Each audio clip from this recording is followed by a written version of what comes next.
বড়জোড়াতেও হাত ভেঙে দেওয়ার নিদান তৃণমূল নেতার। বিরোধীদের হুঁশিয়ারি তৃণমূল ব্লক সভাপতি কালিদাস মুখার্জির। অরাজনৈতিক নয়, রাজনীতির পতাকা বের করুন, হাতগুলো ভেঙে গুড়িয়ে দেব, তো তৃণমূল নেতার। ময়দানে দেখা হবে 2026 বেশি দূর নেই। যিনি বলেন এক বৃন্তে দুটি কুসুম, হিন্দু মুসলমান, হিন্দু তাহার নয়নমণি, মুসলিম তার প্রাণ। বন্ধু, বাংলা তো সহজ নয়, এটা বাংলাদেশ নয়। গণঅভ্যুত্থান করুন, অরাজনৈতিক নাম দিন, রাজনীতির পতাকা দয়া করে বের করুন, হাতগুলো গুঁড়িয়ে ভেঙে দেব আপনাদের। এটা তৃণমূল কংগ্রেসের প্রতিজ্ঞা, আমরা লড়তে জানি। এটা রাজনৈতিক মুখ আর মুখোশের খেলা চলছে। ছাত্র সমাজ বলে কোনো সংগঠন পশ্চিমবাংলায় বা ভারতবর্ষের কোনো অস্তিত্ব নেই। ফ্ল্যাগ ধরলে যারা লোক আনতে পারে না, তারা কচিকাচাদের উস্কিয়ে অরাজনৈতিক নাম দিয়ে কিছু মানুষকে পথে নামিয়েছে। জাস্টিস আমরাও চাই, আমার নেত্রী মমতা বন্দ্যোপাধ্যায় চায়। জাস্টিস চাইব এখন তার কাছে যাদের হাতে তদন্তভার, যাদের হাতে বিচার।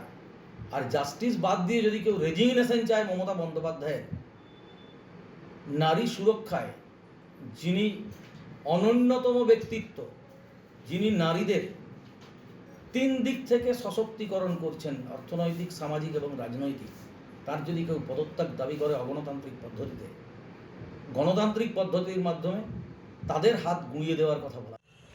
আসলে মীনাক্ষী মুখার্জির বয়স কম, 34 সালের ঘটনা জানে না, কিন্তু আমাদের বয়স তো কম নয়।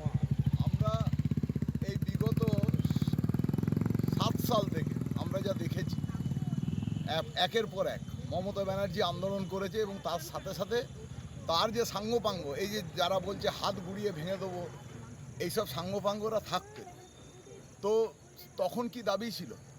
রিজওয়ানার হত্যাকাণ্ডে কি করেছিল মমতা ব্যানার্জি? বিচার চেয়েছিল এবং সাথে সাথে কি বলেছিল যে মুখ্যমন্ত্রীর পদত্যাগ চাই। তাহলে এখনও এই যারা বলছে হাত ভেঙে গুড়িয়ে দেব, তারা যেরকম বিচার চাইছেন তেমনি মুখ্যমন্ত্রীর পদত্যাগটাও চান।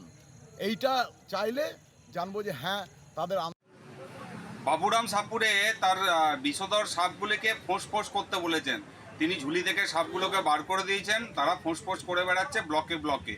এই সাপেদের কোনো বীজ নেই, কারণ এদের বীজদাঁত সাধারণ মানুষ এবং ভারতীয় জনতা পার্টির আন্দোলনের ফলে এদের বীজদাঁত ভেঙে গেছে, কারণ জনগণের কোনো সমর্থন নেই।